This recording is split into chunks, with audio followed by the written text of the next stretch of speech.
大家好，今天我只想安静而无力地吐个槽，关于那个不少人都在期待的即将再度开播的中餐厅节目。按理说，综艺节目制造话题、制造冲突无可厚非，但是故意带偏风向、故意抹黑艺人，就显得特别无趣、无瘾了。特别是对那些原本形象正面、洁身自好的顶流艺人来说，显得特别的不公平，因为时常会被幕后的一双手故意招黑、抹黑，崩坏了形象，破坏了口碑。那么，这到底是一双什么手呢？且听我慢慢道来。首先，如果您一向都喜欢娱乐圈原本为数不多的清流艺人，例如赵丽颖、王一博，那就先来上一波点赞、鼓励和支持吧。因为有对比就有伤害。当您看到最新一期中餐厅里面姚安娜所享受的莫名其妙的最高的主角待遇的时候，就能基本上看得出，在中餐厅自带双标的有色镜头面前，赵丽颖是个多么尴尬的存在了。这不，姚安娜与周也最新录制的综艺节目中餐厅中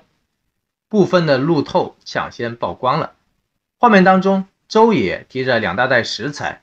跟在他后面的姚安娜两手扛着大箱子，手腕上还额外挂着一个黄色的口袋。图片中可以看到，这个主角姚安娜明显是沿途路人们一路追拍的焦点，也很明显，这波亲自提重物的画面被他拉了不少的路人缘。于是乎，网络间立马涌现出了大量热心的网友，盛赞他家教好，没有半点的娇生惯养，非常接地气等等等等。总之，一波又一波熟悉的溢美之词大量的涌现，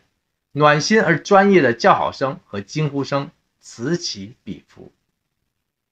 我就奇了怪了，搬个箱子而已，值得这番一窝蜂的水军操作吗？值得这么一大片感叹和叫好吗？这都要预热一波好评的浪潮，那么节目开播的话，他亲手剥个蒜吃个饭，恐怕也会成为强行励志的标准动作了吧。延伸一下的话，他亲自洗个手刷个牙，都可能引来亲力亲为的夸奖。他算个数拉个课，都或者会插上学霸出身的标签了。那么亲自上个洗手间呢，会不会也跟着成了忙里忙外废寝忘食的劳模写照了呢？真的是不得而知。总之，天之娇女干什么破事儿都是破格的举动，都值得让节目组大书特书，再引流一波又一波不明真相、无意捧脚的吃瓜人，来上一惊一乍的惊呼和赞叹，就能达到了资本预期的效果。无疑，一层层神秘光环笼罩下的资本大小姐，肯定会成为这一期中餐厅的另类聚焦。因为这种顶级的白富美不是常人，擦个汗伸个腰都可能会引发吃瓜的好奇心，都可以转化为正气满满的鸡汤了。或许中餐厅的节目组因为面对着一个惹不起的资本大主角，所以只能无限量的使用正能量的标签来导流了。有趣的是，恐怕水军的潜意识当中，这类顶级富二代肯定也是个养尊处优的不动弹的人，或者一天到晚都玩躺平的人。所以这次莫名其妙的预热宣传中，姚安娜搬个箱子就能前呼后拥的造势，排场十足的热捧，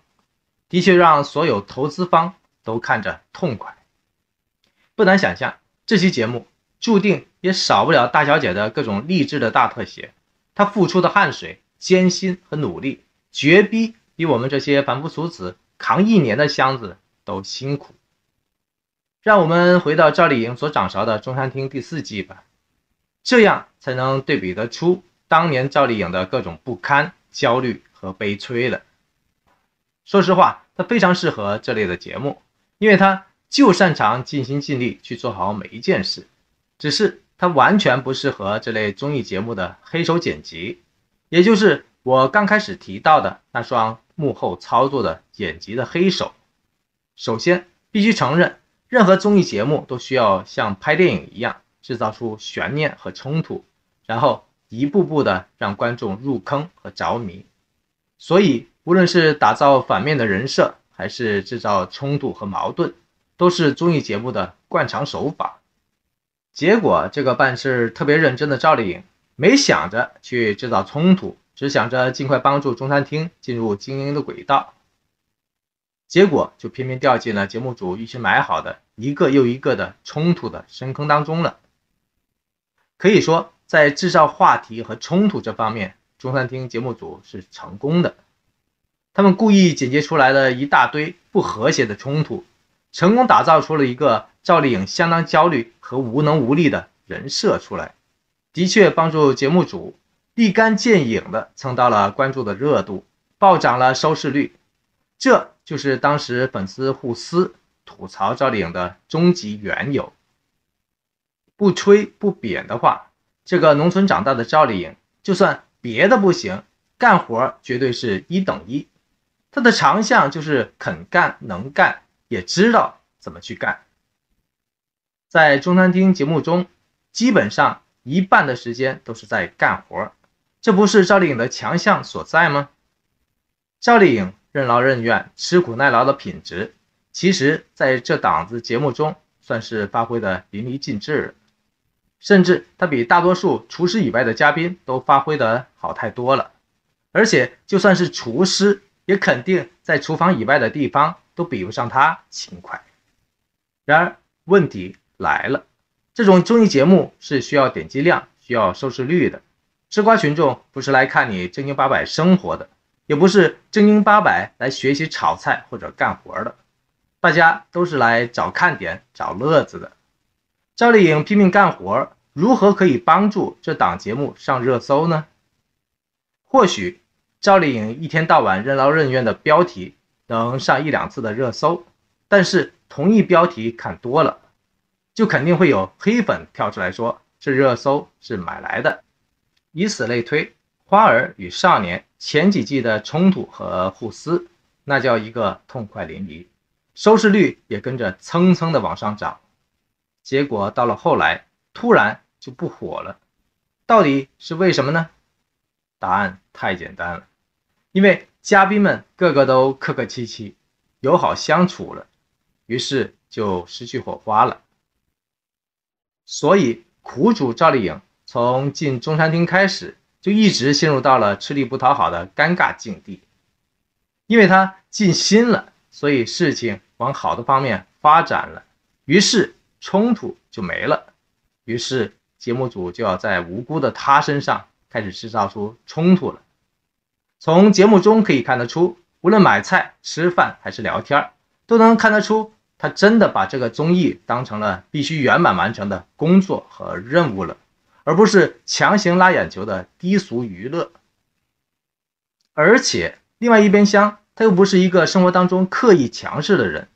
以前他在拍戏的时候，就算和导演据理力争、交换想法，他都非常顾及别人的感受，怕别人不开心，这反而导致了他自己的不开心。所以在第1期中，就是因为他把所有的压力都留给了自己，最后终于绷不住，大哭了起来。于是乎，苹果台的魔鬼剪辑幕后黑手适时的出现了。原本赵丽颖哭的时间基本上1分钟都不到，这剪辑的黑手居然硬生生的把这个哭泣的名场面一直当成了预告片滚动播放出来，大量吸引了眼球，最终还硬生生的制造出了赵丽颖一直都在哭的剪辑假象出来。不明真相的吃瓜群众因为不知道这坑的深浅，所以跟赵丽颖一样，纷纷都掉进了坑。其实只要明白芒果台无良黑手的死亡剪辑手法，仔细看看 Plus 版，就知道真相是怎么一回事了。剪辑黑手所制造出的各种冲突、悬念和假象的背后，实际的名场面，赵丽颖干活可是很欢的，不仅不像节目宣传的那样游手好闲，更是营造着超级和谐的工作氛围。然而这种正能量满满的剧情并非节目组需要的，所以所谓的真相不是你能不能看见的问题，而是中餐厅的节目组想不想让你看见的问题。当然，节目组的这番操作，赵丽颖的铁粉还是洞若观火，明明白白的。后来，赵丽颖的团队也是强力发声，反对这种带偏节奏的无耻操作，因为黑心剪辑只会毁了那些没有心机、无辜入坑的顶流嘉宾。所谓人善被人欺，马善被人骑。中餐厅当中拼命干活的赵丽颖成了好吃懒做的负面教材，真的是干活不干活，剪辑说了算。这还没完，中餐厅齐聚天天向上的时候，无辜的王一博也被黑心的剪辑埋汰了一回。赵丽颖就是因为分享王一博碗里胡辣汤的那一幕，成功引爆了当年最大规模的黑粉狂欢。用脚趾头都能想得到，这波恶心的操作背后，又是那双剪辑黑手在幕后造的孽。而且不知道您有没有留意到，当时的字幕还有意无意地配上了一句相当龌龊、无中生有的谣言，那就是一博碗里的肯定会更好吃。未婚的王一博就是因为这句暧昧无比、遐想连篇的剪辑出来的谣言，一同陷入到了已婚赵丽颖的被黑漩涡当中，可谓相当无辜，受害匪浅。回到现在，中餐厅5又要正式开张了，我绝对相信这双剪辑黑手断不敢拿资本二公主开涮。相反，这个从来就不干活的任性二公主，除了被捧就是被吹。或许跟这次预热宣传一样，形象励志的二公主动一动手指头就应该是件大事，都应该捧上头条。为什么我会这么肯定呢？因为二公主真的不好惹。在2019年2月，二公主她爹，也就是任正非，在接受 BBC 专访的时候就坦白说，我有3个小孩，我很关注他们，但是他们个人有个人的个性，我们之间不能完全和谐相处。试想想，跟天底下最牛的老爹都没法和谐相处，那双欺软怕硬的剪辑黑手就不怕手抖吗？中餐厅5马上就要开播了，不是主角的主角姚安娜的一举一动都注定会继续成为正能量满满的符号和存在。那么她的一举一动是否同样会为您带来积极向上的影响呢？欢迎您在评论区中留下2个字的短评，要么期待，要么无奈，或者其他更具创意、更加霸气的词汇。多谢您的参与。最后，无论您喜爱赵丽颖还是喜欢王一博，或者任何真正励志的艺人偶像，都欢迎您大声的点个赞、鼓个励、加个油或者喝个彩，因为您的所有爱心、鼓励和支持都是满满的能量。这些能量不仅会为您自己带来快乐，也会影响更多的人，包括您所喜欢的人。同样，我也欢迎您点赞、鼓励、订阅和支持本频道，因为这里总会有最随性的想法、最特别的视角、最细腻的感动以及最温暖的祝福。多谢您的时间、鼓励和参与。